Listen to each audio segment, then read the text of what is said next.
The Italian bishops have approved a document calling for an investigation into the question of female deaconesses. Why is this an issue? Well, as you already know, the Eastern Orthodox have recently revived the female diaconate.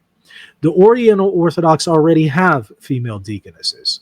Right now, the Catholic Church is the one that doesn't have female deaconesses. I mean, Anglicans have it.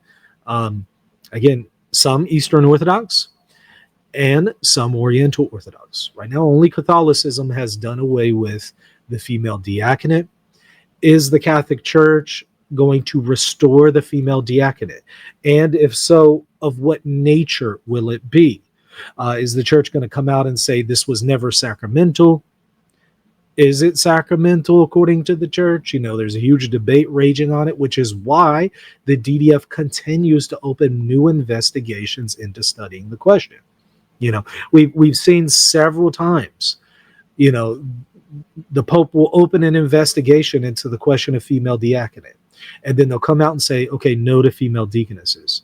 And then they'll do it again. And then they'll do it again. And then they'll do it again. And I think we're in the third or fourth time now. In the last, 50 years or so, where they're investigating the question of the female diaconate. For what purpose? Well, it's very obvious, to restore the female diaconate. I mean, that they're going to keep investigating this until they get the yes. That's what this boils down to. Now, once it comes, because it's not an if it comes, once it comes, the question is, will it be considered a non-ordained, non-sacramental office, or will it be considered sacramental? There's some who say it can't be sacramental. There's others who say, well, actually, it's a little bit more complicated than that, right? And that's why the DDF is studying this. I think a lot is going to hinge on what the DDF concludes. My suspicion is the DDF will conclude it was not sacramental, so you can have a restoration of the female diaconate as long as it's not sacramental. That's my suspicion. Again, I don't know the future. Maybe it will shake down in a different way. I think what is absolutely certain is we will see a restoration of the female diaconate, for better or worse, whether you like it or not. The only question is a debate on whether or not the church will say it's sacramental or not. That's it. That's the only question. That's why you continue to see these investigations and these studies. And now the Italian bishops are piggybacking off of that and calling for their own study of the question. To what end? Well, obviously to the end of restoring female deaconesses.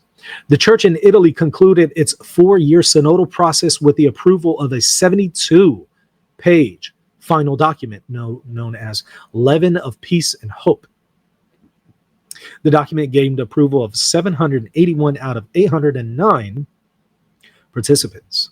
Now, Section 71C, which attracted the least support, 76% of the participants, called for the study of women in the diaconate.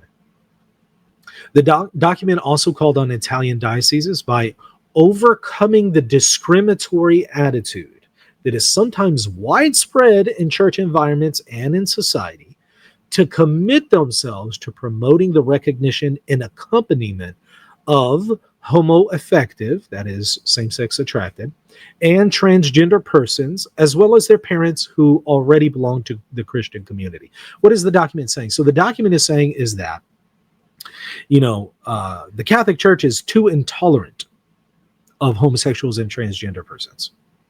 And the Italian bishops are all calling for the Catholic Church to stop being intolerant of them. Now, again, I don't know what they're talking about, because I've always been under the impression that homosexuals and transgender persons have been able to come to church, receive the sacraments just like everyone else, go to confession, receive the Eucharist, just like everyone else. I've never seen where this idea of the church is discriminating against homosexuals and transgender persons comes from, unless this is just a way to couch and use churchy language to say we need to start accepting the sin, not just the sinner, but the sin. Again, y'all know my thoughts on this.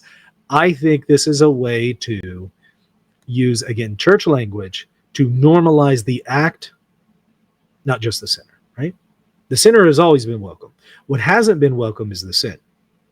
So if we're speaking of intolerance, I think the only thing that the church has not tolerated is the sin, not the sinner. So to speak of, we got to change, we got to stop being so intolerant, I think that's code for we got to accept the sin. So I think that's probably what's going on with this. We'll find out if they elaborate further. The document then asks the Bishops' Conference to support with prayer and reflection the days promoted by civil society to combat all forms of violence and demonstrate sympathies towards those who are hurt and discriminated against. Days against violence and gender discrimination, pedophilia, bullying, femicide, homophobia, and transphobia. Now that's weird. Violence against gender discrimination, pedophilia, bullying, femicide, homophobia. I guess I wasn't expecting that to be in there, right? Is this really so prevalent? Is this really so widespread? Does this really happen so often that it's necessary to insert that explicitly into the document? Or is there something else going on here? It comes across as trying to open up to some of these things, not just speaking against violence. That's the way it comes across. I'm not saying all of them had that intention. It just comes across that way, right? Not a good look, and especially in light of stuff going on in the church related to these issues. So yeah, it's a little concerning.